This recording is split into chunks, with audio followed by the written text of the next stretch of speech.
very least, the public.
Good morning, everybody. Welcome to the show.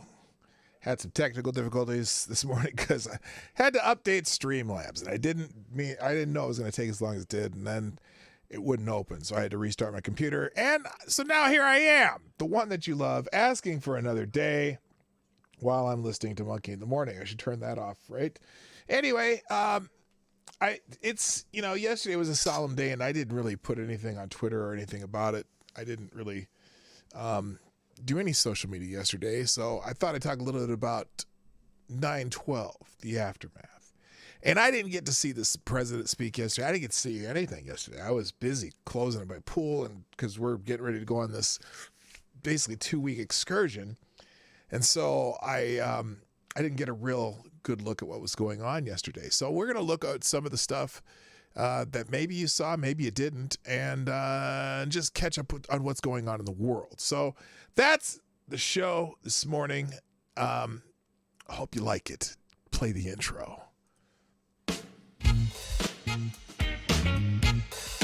Ladies and gentlemen, coming to you live from the Lucky Dog Studio in a hidden location somewhere in the upper Midwest of the United States of America, it's a brother making his own way, but with all the wrong opinions. Welcome to the Morning Night Live with your host, yours truly, P. Dog Night. Yes, let's get it started and stop the music. Good morning, everybody. Welcome to the Morning Night Live. I'm your host, Marty, also known as P. Dog Night on the internet. And welcome back to the P. Dog Night channel on this 12th of September, 2022. Yesterday was the 21st anniversary of the September 11th attacks in New York, Washington, and the one plane that didn't make it that ended up in Pennsylvania.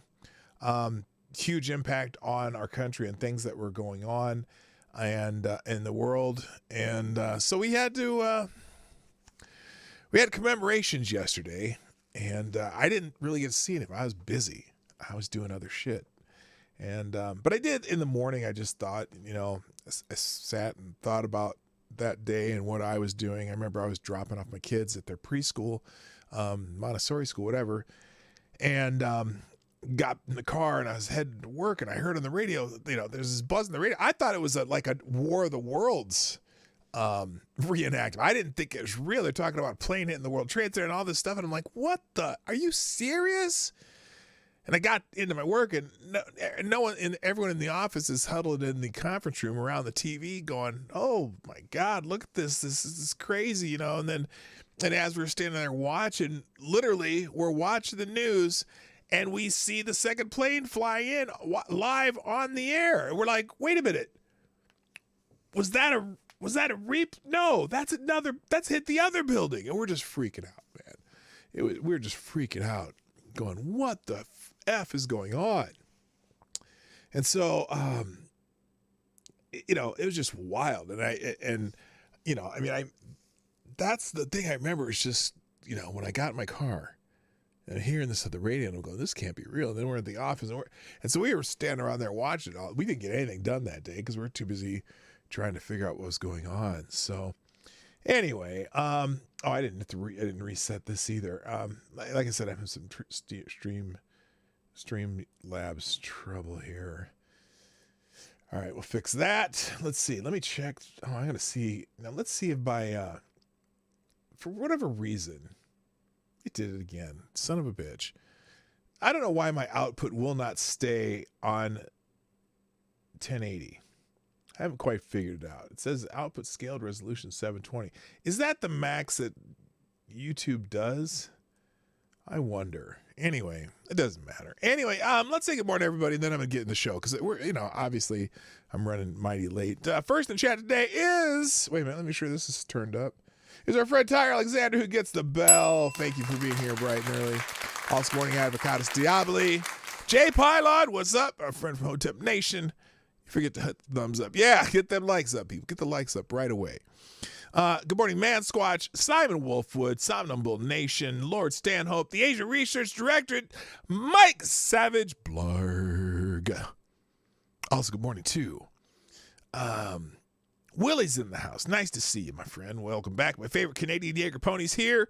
I said Asian Research Directorate. Maddie's in the house. Good morning. And if Ronan's anywhere nearby, same to you. Sorry, I'm trying not to die on you. I do got the cup of inspiration in the Resist Fascism cup. I still selling those on my, I think it's on my Streamlabs page. If you go to pdognight.live and go to the top, and there's a little merch thing up there, left up there. I think Resist Fascism should be the theme for the next century. Anyway. Also, good morning, Don Julio, Gulf City Biker, and Trash Man. Big Dro's in the house. Select a boy. Yeah, boy. And that looks like everybody so far. 20 people in the house, 12 likes. Hit the like button right now. Do it now before you forget. Also, share this stream before, during, after the show.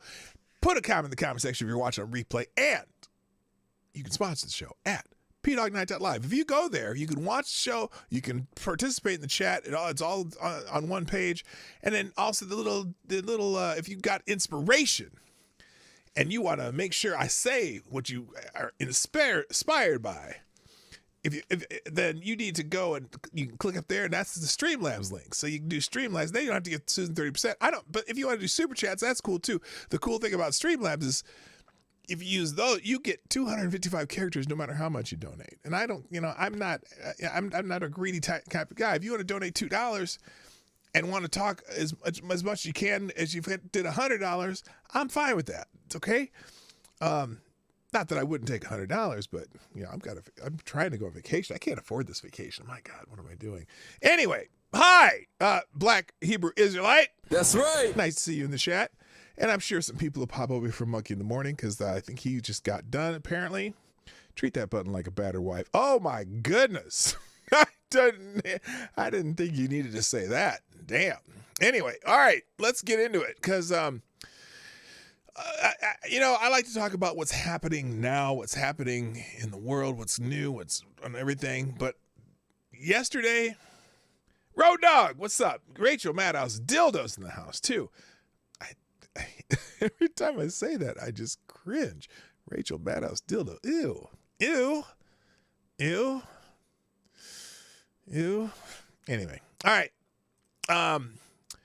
So, of things that were trending on the old Twitter machine this morning, and I'm sure if it's trending on Twitter, it's trending other places, is never forget, which is a reference to 9/11, although some people, for some people, it's also a reference to the Holocaust. But let's talk about 9/11 and what was happening yesterday. People were talking about 9/11 a lot because it's 24th anniversary. If you were born on 9/11, 2001, you're old enough to drink now. 9/11, the terrorist attack's old enough to drink. That's kind of weird. And that's not an original joke or it's thought or whatever. That's actually, I heard someone say that yesterday, so I'm repeating it. I'm mimicking. I'm mockingbirding. You know how that goes. But 21 years, and it's interesting. I watched one of those man in the street interviews that some of these conservative commentators do, and they were going around and asking someone at, I think it was at George Mason University. They were going around the campus and they're asking students there, do you know what's happening this weekend? Do you know what this is about? And it's weird is that not a whole lot of them knew what happened 9/11, 2001. Like they know that there was a attack. Some knew there was a attack. Some didn't know at all. And some were like, the question was who attacked us. They didn't know. Some said Iran, some said Afghanistan, which you would think because we went into some dumbass wars with Iran and Afghanistan instead of just going and killing bin Laden's ass. But it's just, so it's weird though that students who are in there, because you figure college students, 18, 19, 20, 21, 22, maybe grad students, whatever. And they didn't know. It's just weird. They didn't know. How do you not know? I mean, but then again, I bet if you ask them who attacked us in Pearl Harbor, they might not know that either. They probably say, when the Germans came and remember in Animal House when Bluto is coming out? Not Bluto. Whatever. The dude that John Belushi played. He's talking about, when the Germans attacked Pearl Harbor, did we just sit on our asses? No, we went and fought, right? They're like, the Germans. And he's like, nah, don't. Just he's on a roll, right? Yes, Bluto. Okay. So that's kind of the way I feel about these students, that they don't know. And I guess, how important is it? Well, I guess it's important that they know. Anyway, let's look at some of Never Forget's trending on Twitter today, and some of this has stuff to do with things that people were doing yesterday. So, for example, here is yesterday, ABC News put up this graphic. 9/11, never forget. Here, let's see if we can get that on the screen. Yeah, it's on the screen there. You got the graphic with the two lights that represent the World Trade Center towers that are no longer in the skyline. That's apropos, right? So this woman here, remember that time that Osama bin Laden died like a bitch hiding behind one of his wives?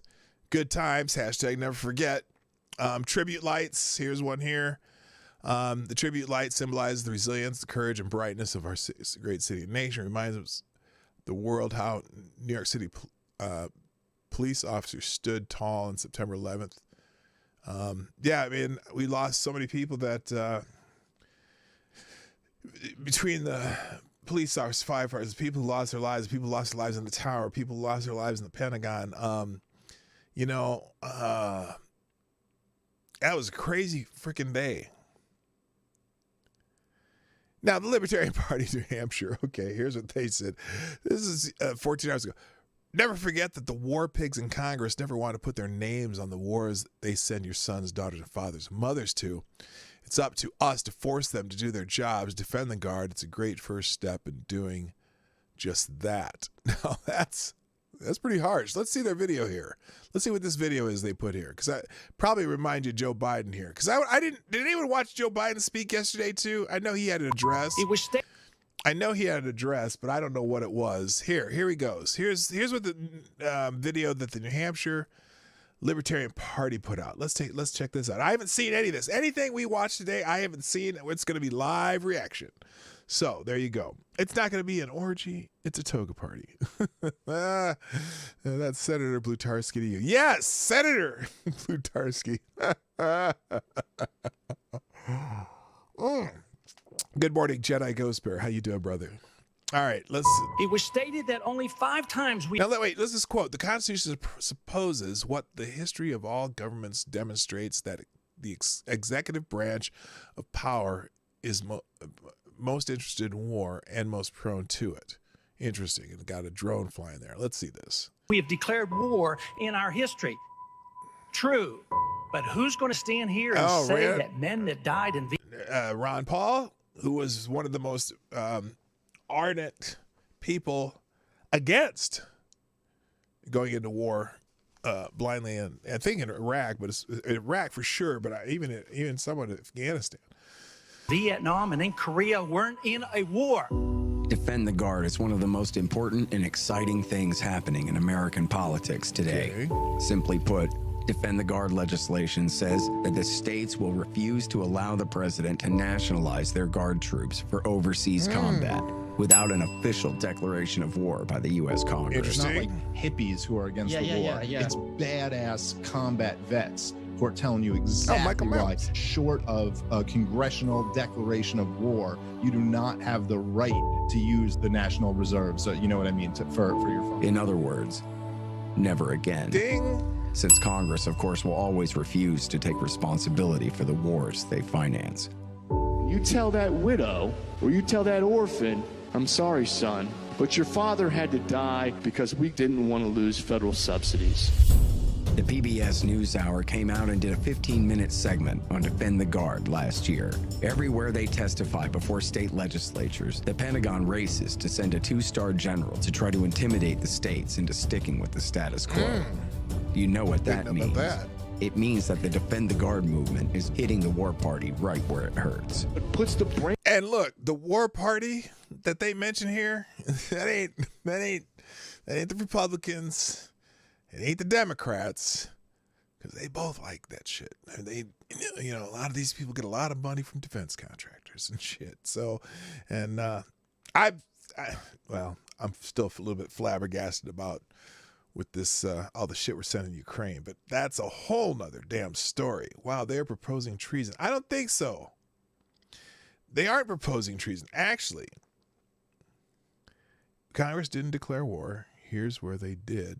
That's not official. They didn't do it by these rules I just made up. No, there are specific rules in the there's specific rules and laws about that, aren't there? It wasn't a choice. War came to us. I'm not saying look we had a reason to chase bin Laden, but did the war come to us in Iraq? I was back at the time, I believed those assholes. I believed everything they said, and I was absolutely I wasn't against the Iraq war at the time until we learned a lot about it afterwards. Brakes on before we rush headlong into some unnecessary war again. Great nations do not fight endless wars. It's just true. And now the majority view. These wars do not serve the national interest, only narrow special interests. Is that why we're not in Ukraine ourselves? Disregard public opinion but we're on just almost every going issue. Proxy? Without the mass support of the right, they just can't do it. If you really want to honor veterans, quit making them. Wait, what? Iraq attacked us. When did they attack us? Are you talking about the first Gulf War or the second one? First Gulf War, that probably was that's probably a good idea. Maybe.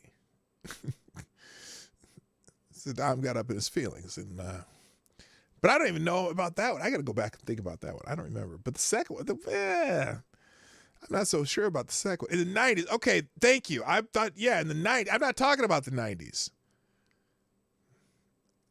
I'm not talking about the 90s. Yes, I know in the 90s, yes, they violated the ceasefire. They fired on our jets, which, and that one ended how long? How long did that war take? Wasn't it like 72 hours? They back their asses up. Got to back that ass up. Anyway, let me finish this. To save America. And also, I know we fired, but was there a declaration of war that time? I can't remember if Congress did or not. But that was within the War Powers Act. It went so fast. Well, anyway, let me finish this. We've got to abandon the empire. This is a very sound effort to bring back once again the constitutional responsibility of all of us. The spell has been broken. Americans can be tough, but smart. Learn more at bringourtroopshome.us and defendtheguard.us. Okay, interesting. All right. So that's what they put out. Let's keep going here because I'm gonna score. There was a couple in particular I need to show you. There was some stupid shit going on yesterday though, and I don't have the tweets. I didn't bookmark because I was, like I said, I wasn't paying attention that closely. There are a lot of people comparing 9/11 to that January 6th riot, and which just disgusted me. I wish I don't have them. Anyway, here's NYPD News. 20 years ago, the attacks against our country changed millions of lives forever. While we still honor those lives lost on September 11, 2001, and the lives we continue to lose to this day, one thing remains constant: we will never forget. So lots of memorials here. Okay, we don't need to talk about Benghazi. A lot of people are bringing in their own little pet remembrances yesterday, which were really unnecessary, but the ones about 9/11, this is about 9/11, and people were trying to bring in their own little, their own agenda items in. Here's what's something on September 13, 2001. Here's since we are remembering Queen Elizabeth. Here's what Queen Elizabeth did. To continue, here is something visually which we've been talking about in our coverage earlier today, which I must tell you we were really looking forward to. We saw a report earlier today that at Buckingham Palace in London, where Queen Elizabeth II lives when she is in London, the Coldstream Guards, who change the guard, not the Coldstream Guards, but they change the guard every day at Buckingham Palace, as we know, and we are told that at the request of the Queen, the Coldstream Guards band played the Star-Spangled Banner. Let's listen. 2 days after 9/11, the Queen asked her band to play the national anthem.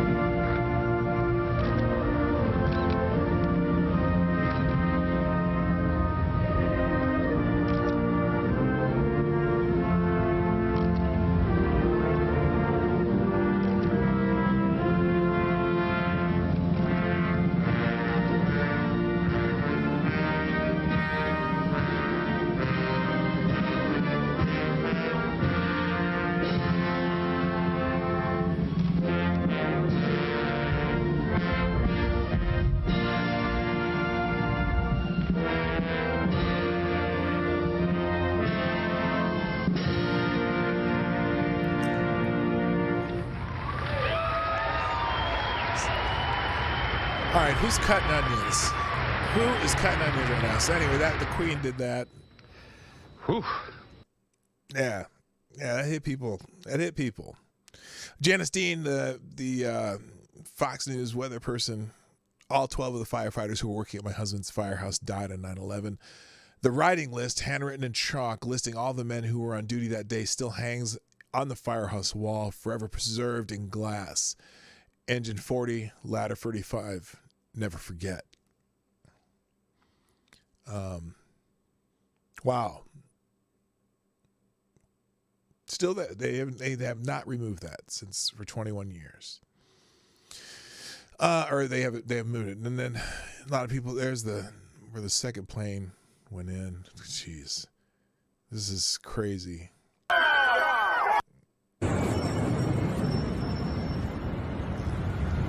That's the first plane.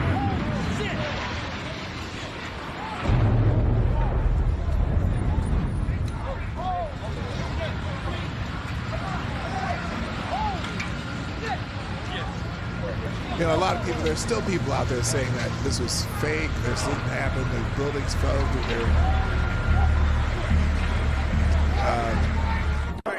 And here's the second plane.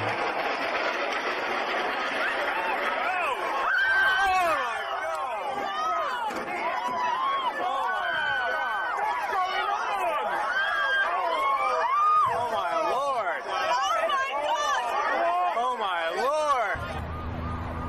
Again, here's another.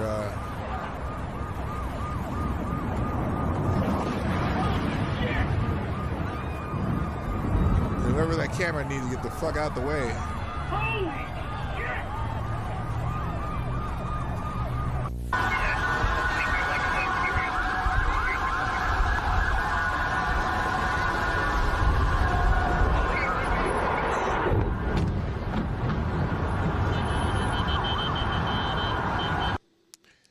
So anyway, holy shit.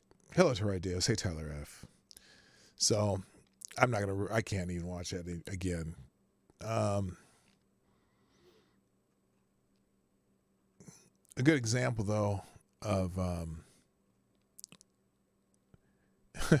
never forget, Biden covered up 9/11. What? Senate floor. Senator Joe Biden, who had also met with the head of the Pakistani ISI, would have harsh words on the Senate floor. And the word should go out to those who pretend. I don't know what this is about. Some of this is stuff that I haven't seen. If they wish to be our friends, that they're going to have to make some very difficult choices. Pakistan in particular is going to have to make a very difficult choice very soon. Words will not be sufficient. Actions will be demanded. When Biden was confronted, he confirmed his meeting with Ahmed, saying Pakistani intelligence was indeed funding the Taliban. Sir, one question. In the days following 9/11, you met with the head of Pakistani ISI, General Muhammad Ahmed. It has since come to light that he ordered Saeed Sheikh to wire $100,000 to Muhammad Atta. Why was he allowed to go back to Pakistan, and why wasn't he questioned, and why were you meeting with him? I met with him to deliver a message that if he didn't stop supporting the Taliban, we would take him out. Why did we let him go? We let him fly freely. Now, here's the thing. Biden was not the president at the time. This is when he was, I think this is when he was senator. Or was it? I don't know. I'm not sure when this is. We never investigated him. We never even looked into him. Look, there's a thing called diplomatic passports. We did not arrest Khrushchev when he came. But he financed the hijackers, and you let him go, and he's free. He hijacked the hijackers. No one knew he financed the hijackers. It's wired. It's reported. He would later state that the information was indeed classified. How did you know the ISI was helping the Taliban, sir? How did you know they're helping them out? Is it classified? Pakistan was set up as the silent funding arm of the hijackers. They were used as a launching base for the occupation of Afghanistan. All right, so I can't confirm or deny that. I just figured it's one of the things that people are posting. Here's the video that I wanted. One of the videos I wanted to show you. See, this is the Ami Horowitz. Here's the one. A year ago, we sent Ami Horowitz to ask New Yorkers to reflect on 9/11, how 9/11 changed our city and our country, and how we can continue to honor the victims of the most deadly terrorist attack in American history. So, again, none of these videos, I haven't seen any of these videos. All right? I haven't seen any of them. What was your 9/11 experience? I saw a lot of paper in the air, and I turned my head and looked upward. 9/11 was a seminal event in American history. This just in, you are looking at obviously a very disturbing live shot there. That is the World Trade Center, and we have unconfirmed reports this morning that a plane has crashed into one of the towers of the World Trade Center. I couldn't imagine looking up and seeing that shit. Where were you on 9/11? What was your experience? These were among the most frequently asked questions of that generation. I'll never forget where I was. And everyone had their story. It changed our relationship with the world and how we view it. It's hard to believe that it's been 20 years and how much has changed this was in this last country. year. Some for the good, and some not so good. 9/11 brought us together in a profound way. Yet today, we've never been more fractured as a society. Ain't that the Would we truth? be able to come together as a nation to face a common enemy, to unite in a single purpose with a single duty? We're here in New York today. Well, Joe's to doing talk his to best to people bring some about who we terrorists were, what we've lost, and where we're going. Thank you for subscribing, Blue Eyed Scream. Appreciate it. Where were you during 9/11? I was in Rochester, New York at the time. It was my sophomore year. I was in my biology class. I was a police officer in New Jersey, working the road. I was home in the Lower East Side, 7th Street. I was living in Illinois still, actually, and I was in college. I was 8 years old, 3rd grade. I was in the fire academy for the City of New Haven Fire Department. I was actually working down here at a building 27 Whitehall. It's about 3 blocks away. My sister worked at Deutsche Bank across the street. I worked in Midtown, and that morning I made her late. I was late for school, and my mom's telling me, get up, I have to get to work. She worked in the North Tower on the 39th floor. I was going to school at 7:30, supposed to get there at 7:30. Got there a little late. She got to the ferry at 8 o'clock. From 8 to 8:30, it's 30 minutes from Staten Island to Manhattan. That's when she saw the first plane. Jesus, so she was on her way to that tower that got hit first. Damn. Could you imagine? You're on the ferry, you're late for work, you look at the ferry, you're supposed to be in that building, and all of a sudden, boom. That's messed up, man. That's messed up. The full video is available on the link. I'll have this link in the description, or this tweet in the description, so you can click the link to see the full. In fact, what I'll do, let me do this. I'm going to do this. I'm going to put the full link right in the tab, so you don't even have to look for it. It'll just be there. It's a 29-minute video about what people saw that day. Thank you to Rideos for sponsoring the show. And to Rideos, you are the new Streamlabs Superstar sponsor of the day. Thank you much. Tarai says, I was training in Texas when the 2 towers came down. The whole U.S. stood still that day. I couldn't even call my folks due to the telephone lines being tied up from everyone else trying to use them. So many died. We must never forget this tragedy. Yes, I agree with you 100%. Thank you again for sponsoring the show. Yeah, tell us what you were doing, man. Now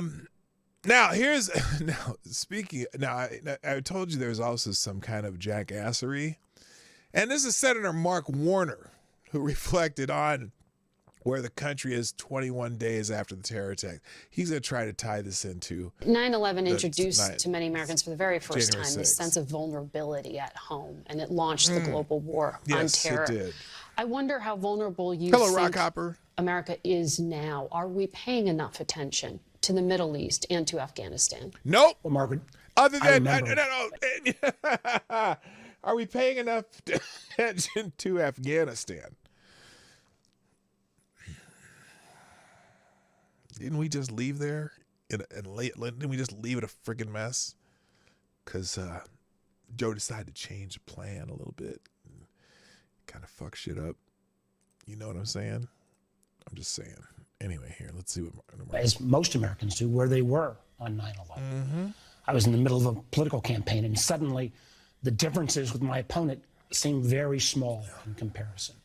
And our country came together.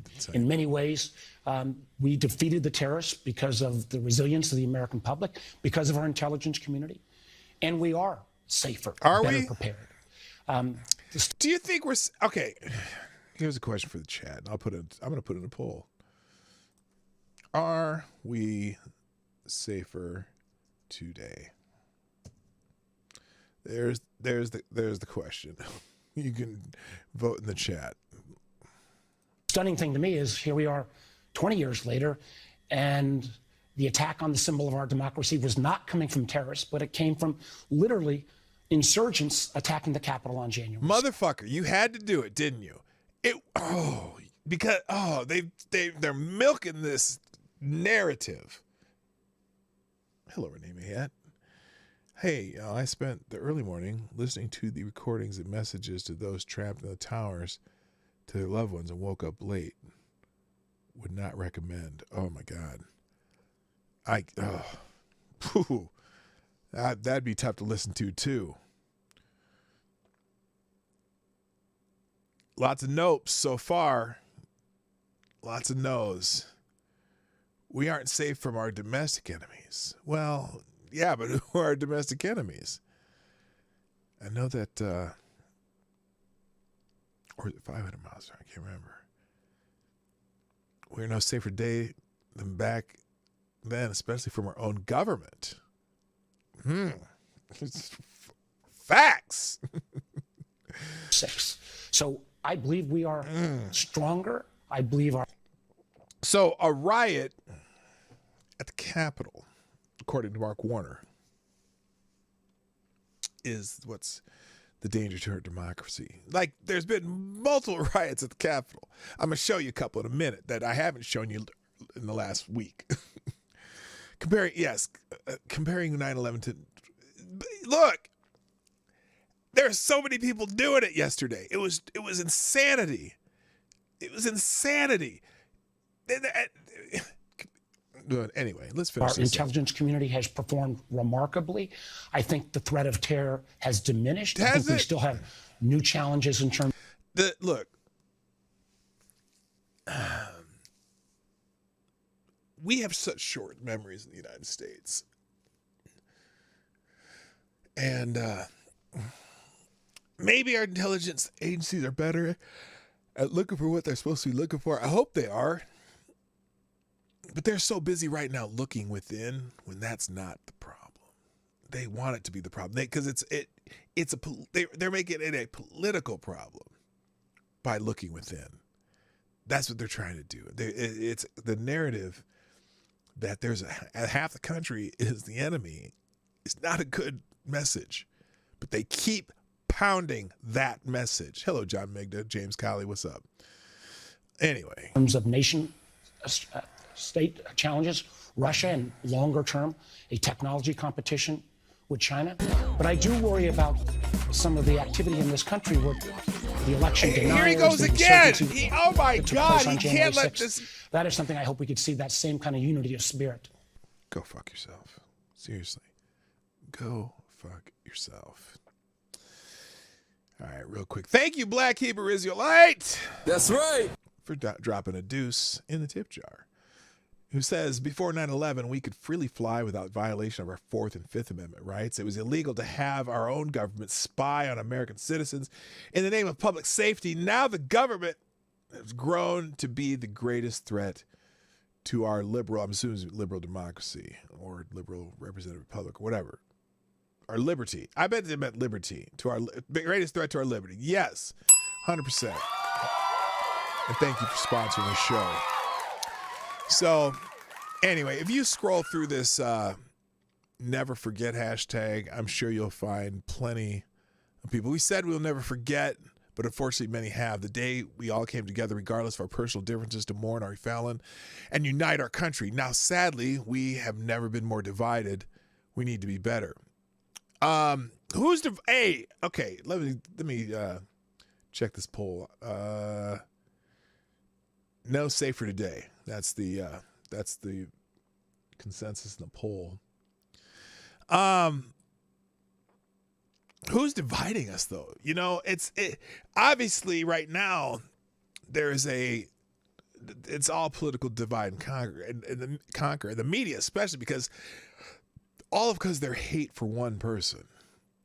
I don't know. I mean, yes, were we divided during the Obama years? Yes. And he tried to exacerbate that.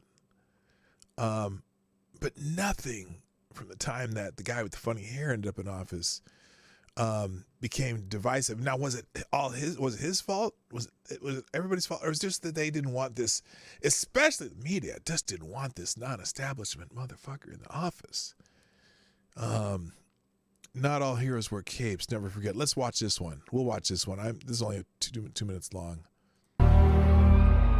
60 years ago, one man broke all rules while the world was paralyzed by fear.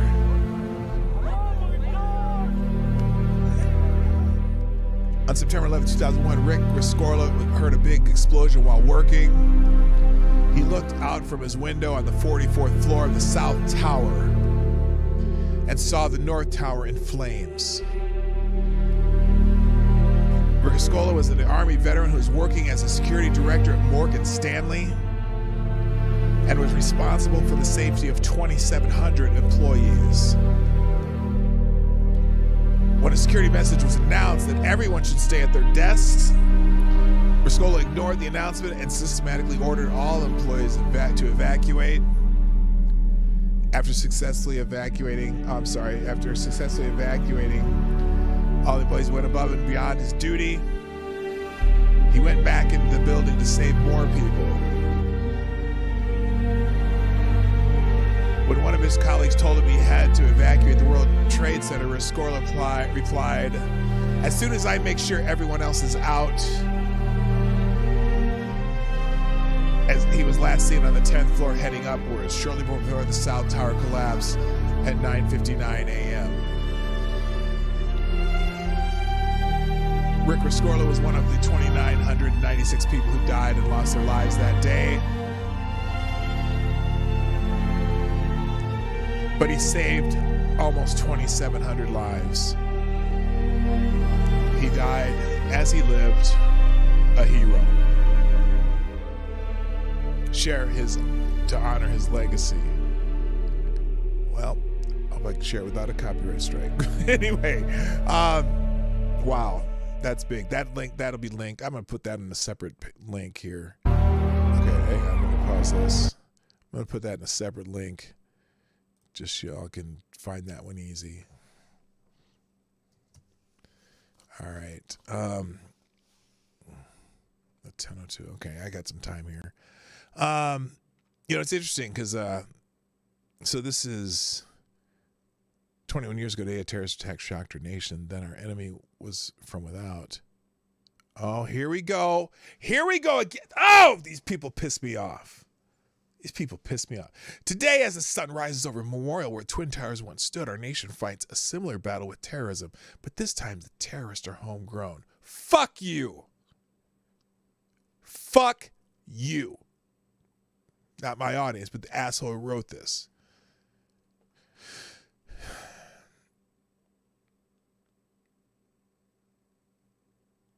Speculation continues on why Trump and D.C. never forget the kind of criminal he is. Look, Trump was down there and he had a bunch of his employees, he's paying a bunch of his employees to help in the rubble. There's video evidence of him doing that. They interviewed him out there. So the idea that, he bragged, he gave to victim charities, but he gave nothing. Daily News? New York Daily News is a tabloid rag. Fuck you. Anyway. All right, I'm not going to scroll because I gotta remember not to scroll shit on Twitter because you never know what's going to pop up there, and I never know if it's going to be some freaky deaky shit. So I should probably always do that. Anyway, like I said, you probably saw the tributes, you probably saw the things. The only thing I didn't see is I did not see Biden address the nation.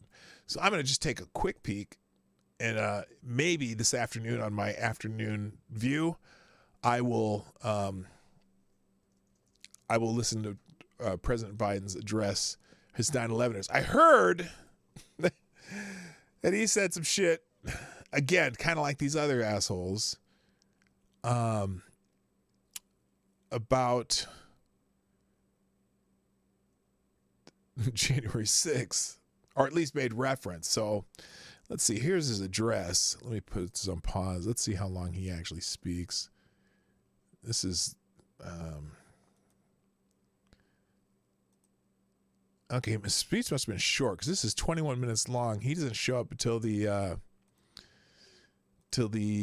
roughly 7-minute mark. Okay, that's the Secretary of Defense. Okay, he spoke for roughly 14 minutes.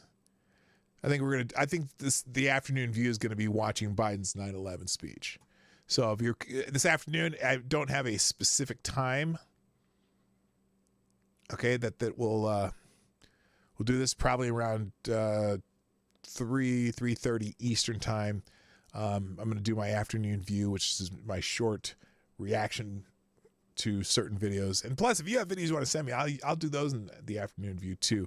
But I will put his speech in the links today, just so that if you want to watch it, I don't know why, but I just got to hear it. So let's move on from the 9/11 stuff, though. Other things trending. Donald Trump is in D.C. today, and so that was trending on Twitter this morning. Trump in D.C. Blue Anon is going nuts under the, quote, grand jury, unquote, and the Trump in D.C. trends. They've got him this time. Oh, they got you, bitch. Gotcha, bitch. No, I don't know. Everything I've seen on here this morning, the only thing that really caught my eye is Trump is in D.C. right now. I need to know more about this. Good morning to everyone who hopes Trump is in D.C.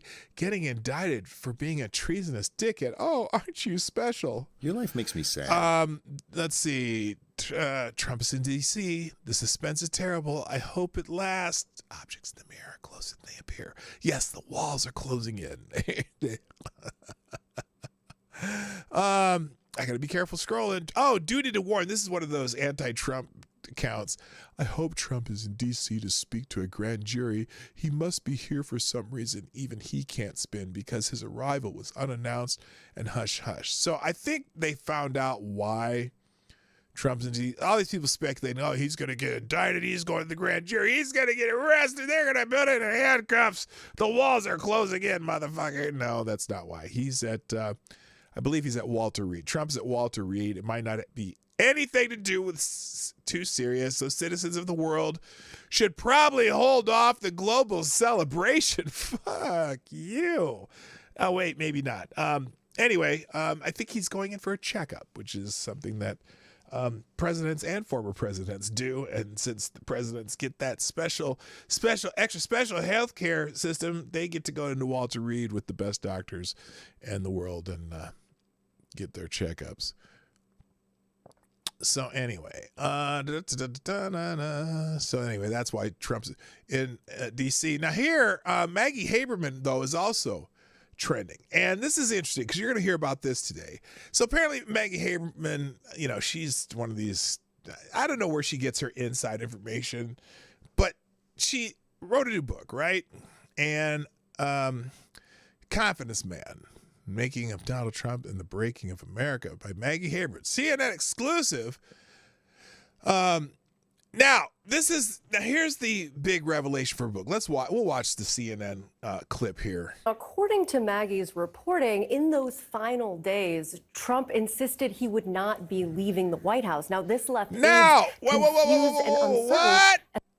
Now listen to that again. Listen carefully to what she just said again, because this is what's got everyone up in arms. According to Maggie's reporting, in those final days, Trump insisted he would not be leaving the White House. Now, this left aides confused. Okay, everyone's getting caught up on that line. Well, according to Maggie's reporting, Trump said he will never leave the White House. And everyone's up in arms. Oh, see, he thought he was going to be a dictator. He's going to just that. Blah, blah, blah, blah, blah, blah, blah. Right? Where's Donald Trump? Where was Donald Trump on January 20th, 2021? Oh, what? What was that? We had a peaceful transfer of power after all? Trump didn't try to stay in the White House. Trump wasn't there telling Joe Biden, get the fuck out to my house. No, he left. He moved out because no matter what you say, on January 20th, 2021, we had a peaceful transfer of power from the president to the new president. Doesn't matter what Maggie Haberman says. Doesn't matter what Maggie Haberman says now about what Trump might have said sometime in the past. Maybe he was talking about it because he didn't lose the election. Whatever they were saying. Anyway, let's see what the rest of this is, because they got 2 minutes of this, and that was the important line. The important line was he said he wasn't going to leave the White House. 9 seconds in, the only important line, let's see what else, how they stretch this out. And uncertain as to what he would do next. Okay. New revelations on the final days of former President Donald Trump's presidency. In reporting provided to CNN from a forthcoming book by New York Times reporter Maggie Haberman, Trump repeatedly told aides following his election loss that he would refuse to leave the White House. Okay, and so this book now has people up in arms? This is a fraud on the American public. This is an embarrassment to our country. We were getting ready to win this election. Frankly, we did win this election. Haberman's book, Confidence Man, The Making of Donald Trump and the Breaking of America, reports that Trump told one aide, quote, "I'm just not going to leave." And did he leave? What is the value of this right now? 0. And saying to another, quote, "We're never leaving. How can you leave when you won an election?" At the time, did he think he won? Did he think his court cases would go through? What did he think at the time? And then on January 20th, 2021, actually January 19th, what did he do? He left. Who cares? Trump's insistence that he would not leave the White House has never been previously reported. Okay, and shines and a new light so? on the chaotic final days of his administration. Really? The final few days? Like the 16th, 17th, 18th, 19th? Or are you going to go back to the 10th? Oh, are you going to go back to the 6th? Now, look at this. Maggie Haberman's new book, likely of interest to January 6th and federal investigators. Oh, no! I could have sworn he left. He's not. Is he there? Is he in the? Is Trump in the White House? Is he? No, I didn't think so. See, he's not there now. Haberman writes of a shift in Trump's private comments on the election loss. In the immediate aftermath of the 2020 presidential... Oh, were they trying to find legal ways to challenge the vote? Or were they going to be a dictator and just friggin' their own army soldiers and shit? Oh, no, they were trying to go through the courts and try to find legal means to do what they were doing. And then it failed. And then what'd they do? Oh, he left. Because he ran out of options. Oh, my God. Election, Trump seemed to recognize the loss. He comforted one advisor saying, "We did our best," and told junior press aides, "I thought we had it." I wonder how Maggie Haberman got this FTG Maggie Haberman. She's a trip. Because half her shit's just innuendo, and I just, but somehow she, and I don't need to play any more of this, but people are mad. There are people mad. I respect journalists, but people like Maggie Haberman literally put democracy and lives at risk by withholding information about Trump just so she could sell a damn book. What is the great revelation here? What's the great revelation? And what does this accomplish? Did Donald Trump leave the White House and there was a peaceful transfer of power January 20th, 2021? Did that happen? Maggie Haberman, Chuck Todd, and Jake Tapper should just host a show that gets canceled in 5 minutes flat. It would have been important to have these details when the numerous investigations were just getting started, but Maggie Haberman is yet another D.C. journalist who hid them from the public for years to sell books. For years? What the fuck are you talking about? It's barely been over a year. And what is exactly... Here, Trump's whole plan after losing to Joe Biden in 2020 was not to vacate the White House, even though he was constitutionally required to do so. Did he leave the White House? These people are so fucking stupid. This is just some stir in the pot bullshit that means nothing. Oh, by the way, breaking. This isn't breaking. NBC's Chuck Todd. We will have 2 million people across the border. Let's move on to the ding dongs in the White House right now, because this is Kamala Harris. Listen to this shit. Would you call the border secure? Would you call he asked the question to Kamala Harris. Would you call the border secure? I'm trying to get through these now because I'm running out of time. Here's Kamala Harris talking about the border. He asked, "Would you call the border secure?" Would you call the border secure? I think that there is no question that we have to do what the president and I asked Congress to do is the first request we made: pass a bill to create a pathway to citizenship. The border. That's not what he asked. Is the border secure? Now, is she going to answer it in the second half of this answer? The border is secure, but we the also border is secure? How is it secure? 2 million people. 2 million people. That's a low estimate. Have crossed the border illegally since the beginning of the Biden administration. In a year and whatever months. What is it, 7, 9 months? A year and 9 months. 2 million people have crossed the border illegally. And she says the border is secure. What the fuck's she talking about? A broken immigration system, in particular over the last 4 years before we came in. Immigration system. What? May. Listen to this. She gonna blame on the pass a bill to create a pathway to citizenship. The border is secure. We're gonna pass a bill. We also have a broken immigration system, in particular over the last 4 years before we came in, and it needs to be fixed.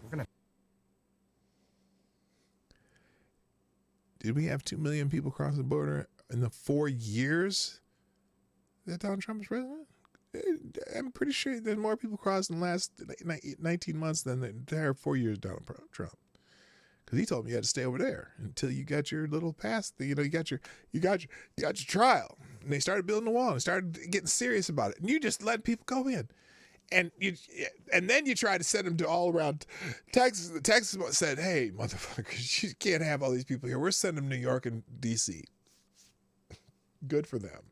2 million people cross this border for the first time ever. You're confident this border is secure? Answer this. Is she going to answer this question? Yes or no? Is she going to answer this question? Is she going to answer this question?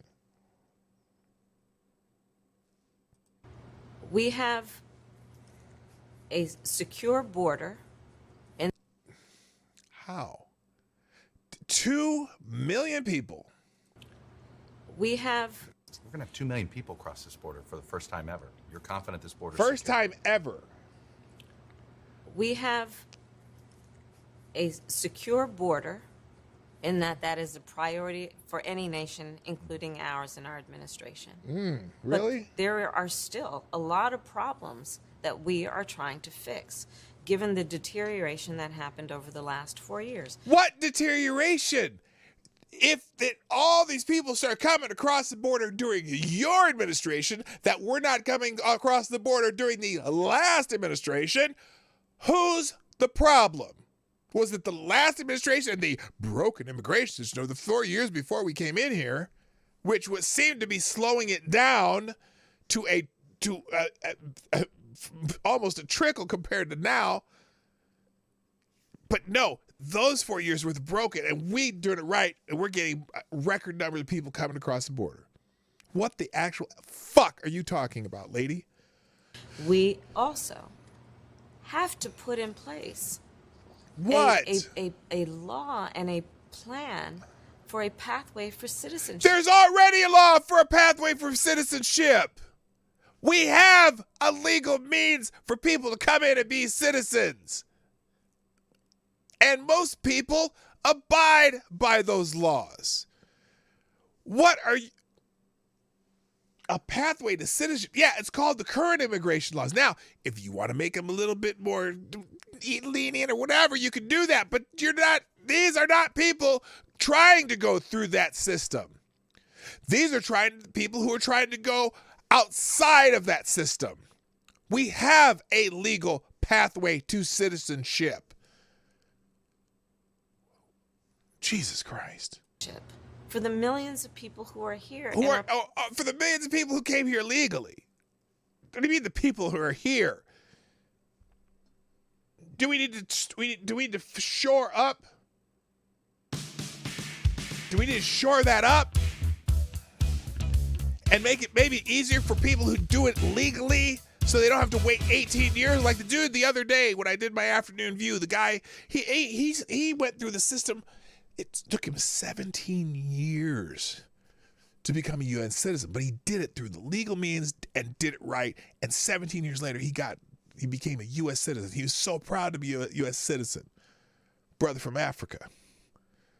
Okay, now, should they make it so that you can get through that system faster than 17 years? Now, I know some people go, like, for example, some people go in the military and they get it in 3 to 4 years. But still, this is amazing. Thank you, Maddie, for sponsoring the show. Maddie, you are among the... You are the new Streamlabs Superstar sponsor of the day. Thank you, kind of Taradeos, who says, they treat Trump like the dog in the room you blame for the smell every time you fart. Isn't that the truth? Good God. That is straight facts. God, it's unbelievable. And this woman, hey, by the way, here's a question. Isn't this woman on the screen, isn't she some kind of border czar? Is she, oh, she's over there. Is she, that woman right there, is she the border czar? Is that her right there? Is that the border czar? Has she been to the border yet? I bet you she hasn't. Are there any, does anyone have photographic or video evidence that this woman right down there, her, is there any chance that she's been to the border? God damn, I know she hadn't. Prepared to do what is legally required to gain citizenship. No, they're not, because they could.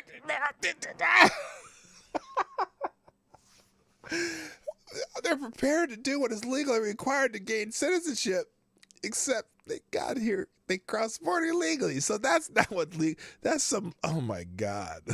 Don't have that in place because people are playing politics in a state like this and in Congress. By the way, you want to talk about bipartisanship on an issue that at one time was a bipartisan issue, both in terms of Republican senators and even presidents. Okay, shut the hell up, ho. I'm sorry. God, I shouldn't be that disrespectful with the Vice President of the United States as far as, but damn. All right, let's move on, because there was some other breaking news this morning. Y'all gonna love this. This has nothing to do with Donald Trump or Kamala Harris or the 9/11. This has to do with everyone's favorite newscaster. Everyone's favorite newscaster, Brian Stelter. Oh, wait till you hear this shit. Brian Stelter is coming to the Kennedy School as the center's 2022 Walter Shorenstein Fellow. He'll be holding a series of public events. Stop. I'm going to read the article. Here's the article. In fact, I'm going to read this as Brian Stelter. Brian Stelter joins the Shorenstein Center as Fall 2022 Walter Shorenstein Media and Democracy Fellow. The Shorenstein Center on Media, Politics, and Public Policy at Harvard's Kennedy School is pleased to announce that me, Brian Stelter, will join the center as the Fall 2022 Walter Shorenstein's Media and Democracy Fellow. Democracy. I love democracy. The Walter Shorenstein Media and Democracy Fellowship brings high-profile figures at the forefront of media, politics, and public policy to Harvard's Kennedy School to work with students, faculty, scholars, and the public on important issues of the moment. As the Walter Shorenstein Fellow, Stelter will convene a series of discussions about threats to democracy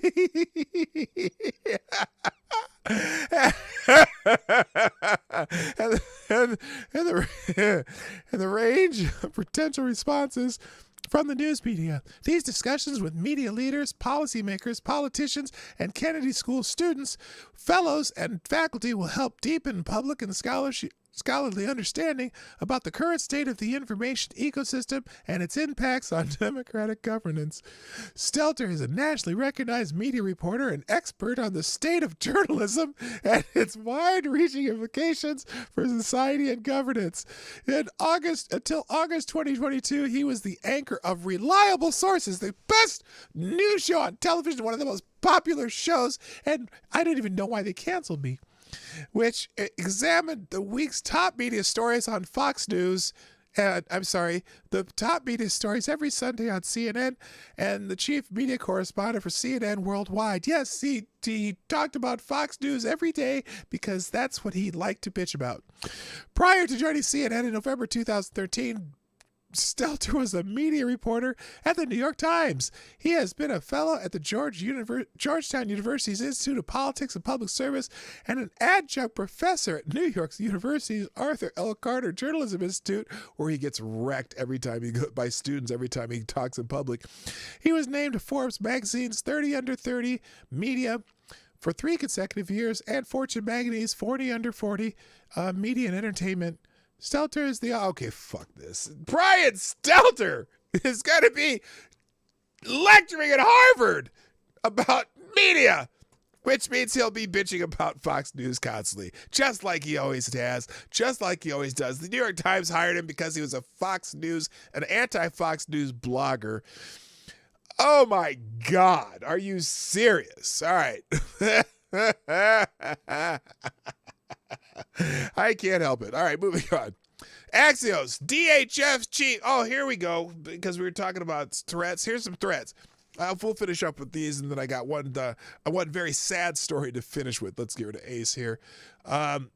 Here's something that the Biden administration is laser focused on, and here it is. DHS Chief Alejandro Mayorkas warned today of threats posed by individuals in the U.S., quote, radicalized by violence, by ideologies of hate and anti-government sentiment, false narratives propagated on online platforms, even personal grievances. Do I really want to push this Axios story? Hang on a second. Let me click this Axios link. Here's the story. DHS chief warns of emerging threat of domestic violent extremists. I'm going to show you some examples, and I have examples. Department of Homeland Security Secretary Alejandro Mayorkas told MSNBC on Sunday the threat landscape has evolved in the 21 years since the 9/11 attack from concerns about foreign terrorists to domestic terrorists. What he's saying, back when 9/11 occurred, in those years, we were very focused on the foreign terrorist, the individual who sought to do severe harm to enter the United States and do us harm, Mayorkas said in his interview with MSNBC's Jonathan Capehart. Oh my God, that little piece of shit. Anyway, it then evolved. We began to be more and more concerned about the individuals already resident in the United States, radicalized by foreign terrorist ideology. Okay, maybe he is talking about people influenced by the foreign terrorist organizations. Now we are seeing an emerging threat over the last several years of the domestic violent extremists. Oh, you know who that means? MAGA Republicans. Anyway, the individual here in the United States radicalized by violence by a foreign terrorist ideology, but also the ideology of hate, anti-government sentiment, false narratives propagated on online platforms. Kiwi farms? I don't know. And even personal grievances. The big picture, Mayorkas pledged to tackling domestic violent extremism. They should have just wrote MAGA in there, because that's what the president's talking about. A national priority area following the January 6th, 2021 Capitol insurrection. And announced last year the DHS was directing $77 million to state and local authorities to combat rising problems. Yes, fuck the Fourth Amendment. Here we go. Get ready. The Department of Justice opened a unit to investigate acts of domestic terrorism earlier this year after the DOJ and the FBI reported that the threat of investigations into acts of domestic terrorism had risen since 2020. Oh my God. Oh, sorry, that was loud, wasn't it? Sorry.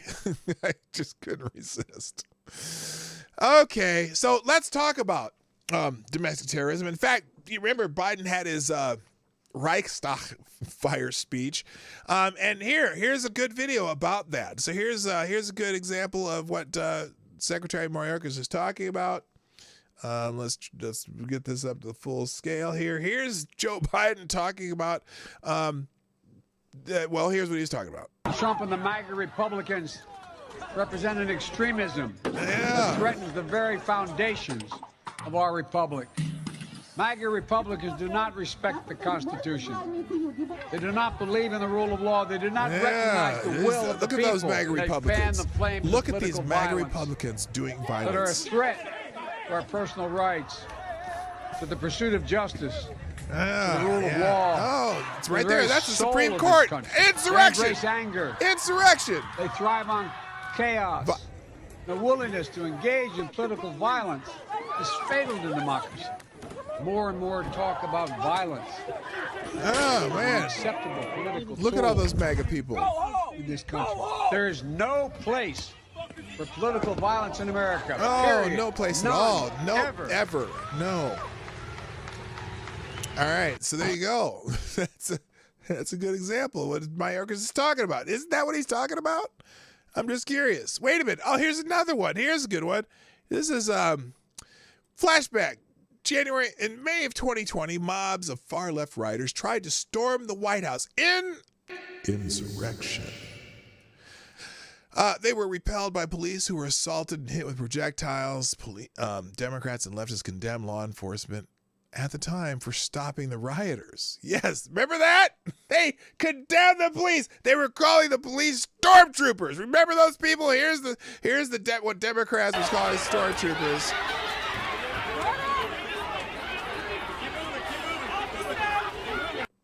Officer down.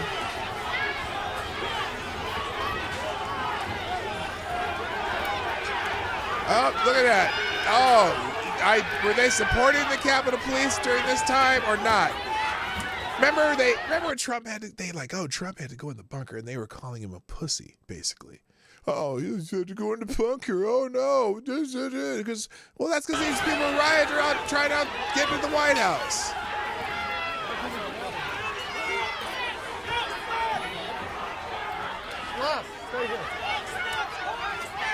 So that's one video, but wait, there's more. This was that same day. This lasted all day and into the night, trying to breach the White House.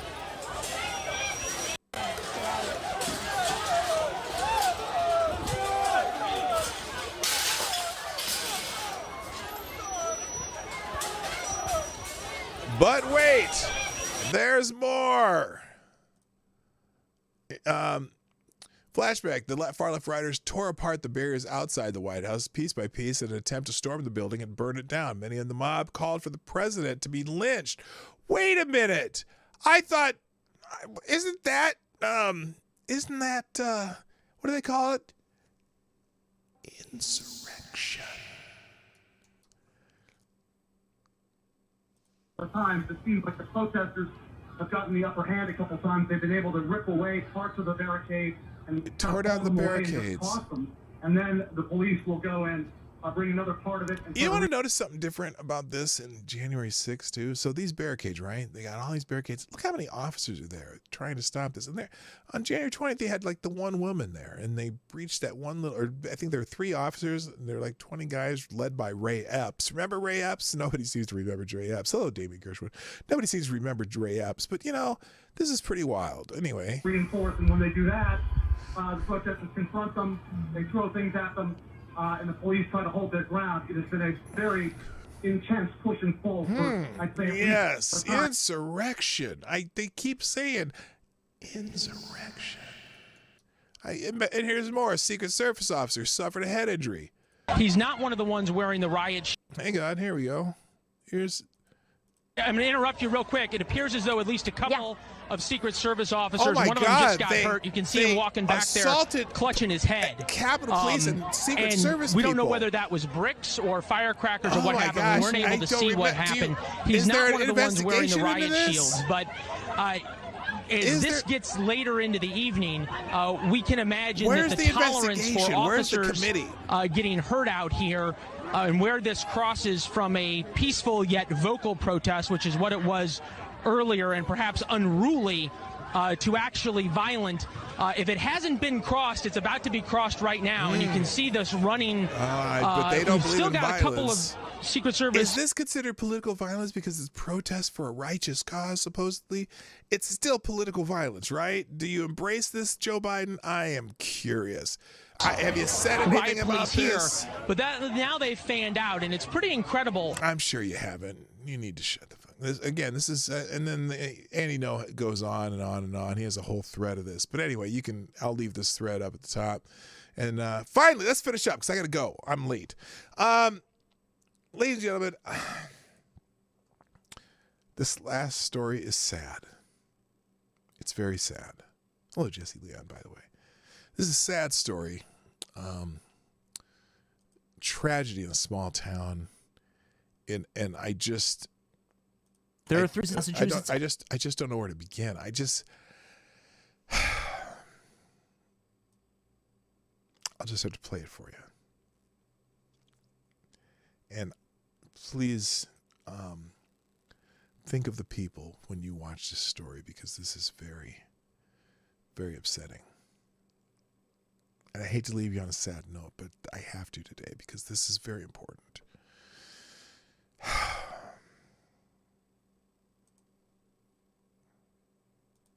There are 351 municipalities in Massachusetts and 1,073 Dunkin' locations. Billerica has 3 on Boston Road. But further down 495, the town of Stowe is a Dunkin' desert. There is no more Dunkin' Donuts in Stowe. Absolutely none. Those bastards. Up until this year, they had 2. Now they're both closed. Neighbors are handling it like you might expect. Yeah, they closed. There's nothing fun to do, and Dunkin' Donuts was the one place where... What the